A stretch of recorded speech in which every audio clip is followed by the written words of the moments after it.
Welcome to the after show. My guests are Ava Tasker Mitchell, Assistant Superintendent of Schools and Instructor, Director, and Adjunct Professor at Bowie State University. Stacy Story, Principal at Spencer Elementary School and Oklahoma City Schools. And Madeline Wills, Staff Writer for Education Week. I should also say that Ava is in Prince George's County, Maryland. And the conversation that we had was staffing issues are not new. What do we do for next year? So I just have one quick question. We covered a lot of ground in the 1 hour that we talked to. All were magnificent. So thank you for what you brought to the table. But what is one question you wished I asked that I didn't? Can we start with you, Ava? I would love to have had a question where we could talk about how do we really bring districts together on a national level to really talk about this issue and tackle it head on and come up with some real specific strategies nationwide where we can impact this teacher absenteeism issue and challenge that we're having in our country. So Ava, maybe right there, Madeline's on the screen with us. So maybe right now we're looking at a call to action. Maybe this is something that Education Week Yeah, that's a great idea. That's a really good one. Madeline, what about you? What's a question you wish that I asked? You're the writer, so.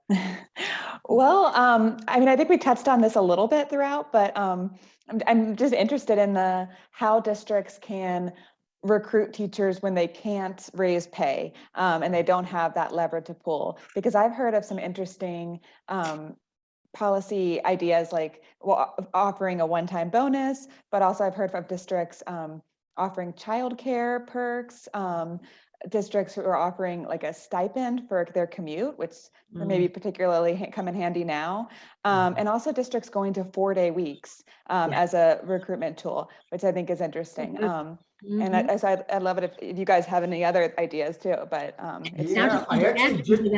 add one to that, Maddie, and that is cashing out sick days, like for days that the teachers they're able to cash those out, and that's a really great incentive as well.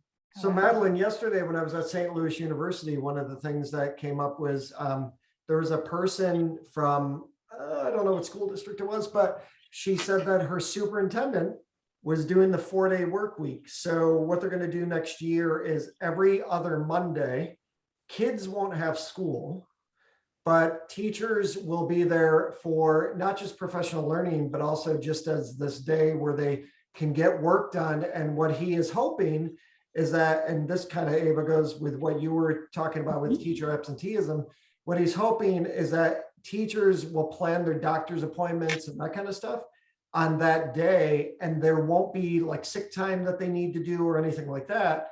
Because what he said is, I would rather have them take that Monday to be able to do that kind of stuff and then to call in on a Wednesday when we can't get subs. So it's really just going to be, they're really interested to see what happens with it.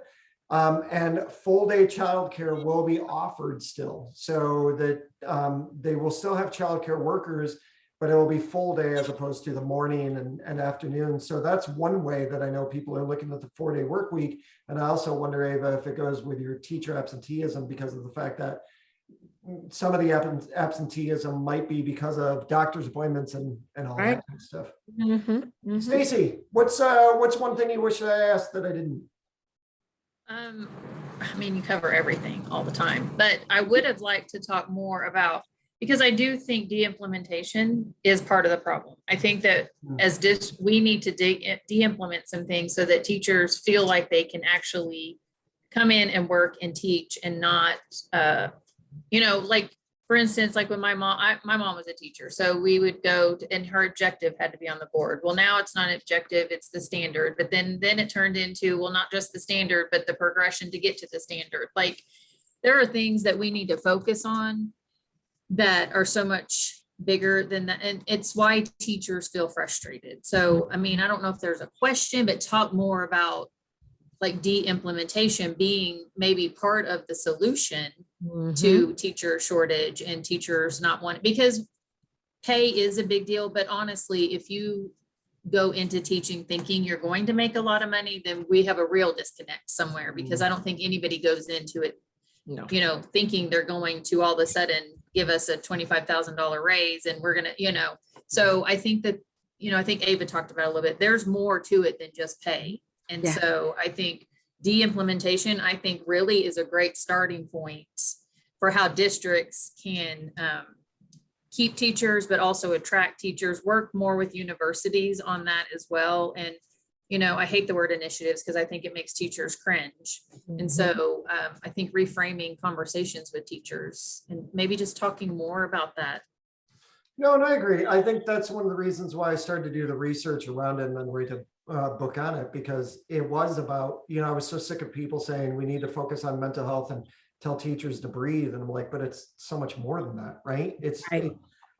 I practice meditation every day, but it's not just the meditation that I do in the morning. It's what I'm able to do throughout the day because of the fact that I was doing meditation, right? And with de-implementation, it's the idea that, yes, we have to look at the things that we just shouldn't be doing anymore.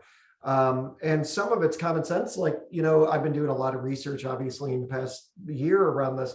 So it's stuff like meetings, like stop wasting people's times at meetings. I always flip, like I was a big fan of, and I still do, flip my faculty meetings. Or when I'm running a workshop, or even when I'm coaching, I actually develop success criteria with participants first. You know, Stacy, you know that, where we get together and I'm like, okay, how do we know that this is going to be successful learning by the time we're done with this hour coaching session? I've done it with 1,000 people in a keynote in Missouri. Like, talk to me about, after this keynote is done, what are you hoping to walk away with that's going to inform your learning and inform your practice? So it's about those kind of things too. It's about revisiting the way we engage in meetings. I've had so many teachers say they're a part of an instructional leadership team, but they don't know what their role is. They don't even know why they're there. And they've been showing up for years to be a part of a team that they don't really have a voice in. So yeah, de-implementation is about all of that kind of stuff as well. It's about finding different ways to elevate voice, but also getting rid of some of those things that we don't need to do. And, you know, my partner worked for the Department of Health for many, many years. And he told a funny story because we were out for a walk and he was like, you know, de-implementation works for outside of school too, you know? And I was like, so tell me more. And he said, you know, there used to be this thing where we had to, he was the director of administration. And he said, we would have to make 5 copies of a grant proposal and then send it upstairs to the big bosses. And he said, and then we had this paper shortage. And people were saying all this stuff about, why is there a paper shortage? What do we do about the paper shortage? And he said, I thought to myself, why are we sending 5 copies of the grant upstairs? Why don't we cut it down to 1? And people around him were like, no, you can't do that. No, you can't do that. We've always done this. And he said, no, we're going to send 1 copy up.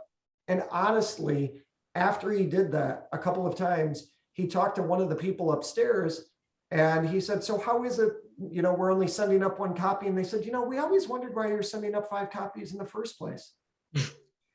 Policies in their head of, no, we have to send 5 copies. So they're doing all this work. They had a paper shortage, couldn't figure it out. And then he was like, why don't we just send 1 copy up? And they're like, yeah, that's how we really look at it anyway, because we all put our notes on it. And it's just, so that kind of stuff happens in a bureaucracy, whether we're talking outside of school or in school.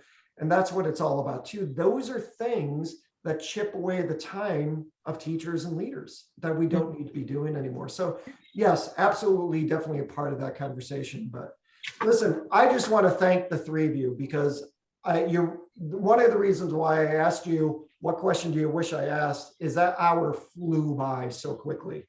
Like I looked up and it's 2:50 and I was thinking, I didn't ask Madeline about the virtual question yet. So that just flew by so quickly and you all brought so much to it. So I just want to thank you again for being on the show.